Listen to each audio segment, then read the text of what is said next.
Hi, everybody. Today I'm going over your lab for week one, which is measurement uncertainty. So first of all, I'd like to encourage you all to read the introduction.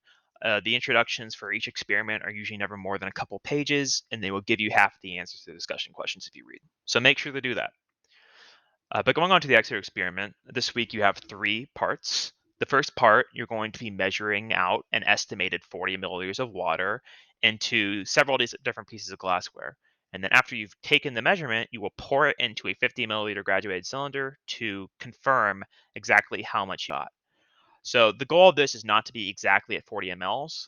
The goal of this is to show you that some pieces of equipment are not good for measuring out that amount of water. For instance, your small test tube, you may notice it's really tiny and cannot hold anywhere close to 40 milliliters of water. That's okay.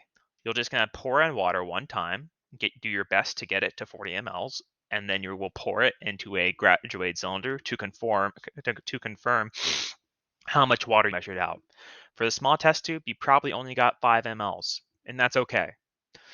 Something I want you to keep in mind is that since your final measurement is taken in a graduated cylinder, you need to have your answer out to the 10th place.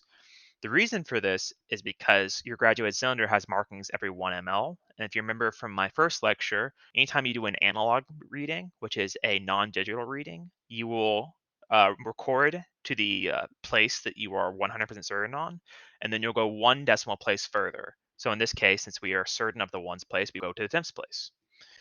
And if you do not insert to the 10th place on LabFlow, it will not accept your answer. So make sure you do that. For the second part of your experiment, you're going to find each of these pieces of glassware in your drawer, and you're going to tell me what its uncertainty is, its best use, and then justify why that's its best use. So for a test tube and a wash bottle, you may notice there are no markings or increments on them. So how do we determine the uncertainty of that? Well, is it 100% certain, or is it the exact opposite? Is it not certain at all? Is that why there's no markings on there? And then for the 100 ml beaker and the 125 ml Erlenmeyer flask, you should check the side of both of these items to see if there's any markings on it that indicate its uncertainty. And if not, we always assume these have a 5% uncertainty related to their total volume. So for instance, a 100 ml beaker, its total volume is 100. So 5% of 100 would be an uncertainty of 5 mLs. So make sure that if it is a percentage that you calculate out that percentage for both of these. And then for a graduated cylinder, um, it's always going to be plus or minus one of your uncertain digit. So we talked about this earlier that you measure out to the 10th place for your graduated cylinders. So what is your uncertainty then if it's plus or minus to your uncertain digit? And then for your best uses and your justification, just tell me what you think, why we have these pieces of equipment. I'm not looking for anything super deep on any of these.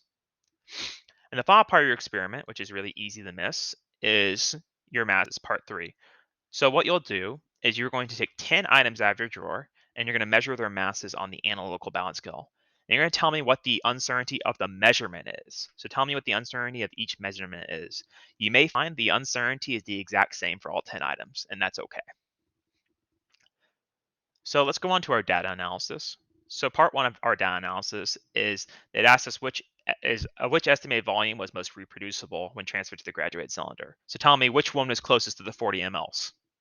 And then what helped you get so close to 40 mLs with that piece of equipment? What made it special? For question two, it's going to ask you to compare the object's masses from part three. Which measurement include the highest percent of uncertainty? So this is asking for the highest percent of uncertainty. So you could figure out percent by taking your uncertainty and dividing it by the mass of the object. When you do that, which one had the highest percent of uncertainty relative to the mass of the object? And then I want you to explain why it is that it has a higher percent of uncertainty. To move on to our discussion questions, the first thing it's going to ask you to do is to draw a picture of what you think your glassware looks like on the molecular level. So what would the molecules look like? How are the molecules of a solid glass different from the molecules of air or the molecules of water? I need to see a picture that clearly demonstrates that you know what a solid looks like at the molecular level. Part two, you're doing the same thing except with the liquid in glass. So how is the liquid different from the solid? How does that look different? Part three is explain whether a graduated cylinder is made to contain or to deliver. You can get more background on this by reading the introduction, but to contain means that you have several different volume increments on there, and that whenever you pour out the volume within it, is expected that some liquid is going to get left behind. So therefore, your measurement is not 100% correct whenever you pour it out. It really is only telling you how much is in it whenever it's containing it. An object that is made to deliver means that it has one volume that it will deliver completely perfect every single time. And an example of an object that's to deliver is a volumetric pipette. You only have one volume measurement right here, and it has been designed to where even whenever you leave a little bit of liquid behind, it will always give out your 5 mLs. So, with that in mind, does a graduated cylinder have multiple increments? And do you think it leaves a little bit of liquid behind, or do you think it has only one increment and it will always deliver exactly what's in there? And then finally, I want you to summarize your findings. Give me a paragraph about the volumes. Give me a paragraph about the masses and their differences. It tells you to support your statements of references, but ultimately, I know that y'all do not yet know how to do references because we're going to be going over that in recitation this week. So I don't expect y'all to give me references on this assignment. So just give me 2 paragraphs, and I do need to see 2 paragraphs, one dedicated to the volume, one dedicated to the masses. So overall, a simple enough lab. If you have any questions, please feel free to email me.